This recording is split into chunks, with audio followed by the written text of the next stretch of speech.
sifflés, parfois insultés, avec des cris de démission qui ont fusé de part et d'autre de la part d'éleveurs, de producteurs de lait et de viande, comme ceux de vaches Holstein, où je me trouve, et qui ont dressé une haie d'honneur ici même, tournant le dos à François Hollande pour manifester leur désarroi et le fait qu'ils n'arrivent plus aujourd'hui à vivre de leur travail. Alors en face, François Hollande a essayé d'être à l'écoute de leurs difficultés, de reprendre bonne part de leurs revendications, comme par exemple le fait de vouloir mettre la pression sur la grande distribution.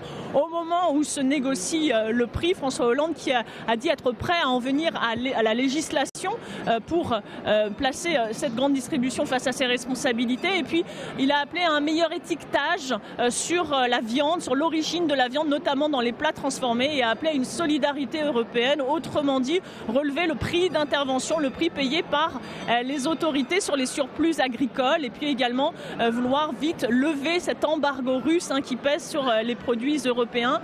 Pas de quoi rassurer les éleveurs, en tout cas ceux que l'on a pu rencontrer. Je vous propose d'en écouter certains. C'est indécent de venir là parce que voilà, on est en pleine crise, il sait qu'on a besoin de prix, il sait qu'on a besoin d'aide, et eux, à part nous proposer des subventions, ils ne savent pas nous proposer autre chose, et il n'a même pas à venir là. C'est vraiment un manque de respect de venir là en temps de crise.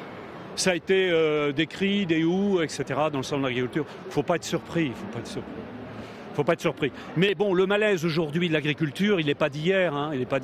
Il fait entre guillemets son boulot, il vient visiter. On essaie de lui faire passer un message. Après, quelles répercussions ça peut avoir, à mon avis, pas grand-chose.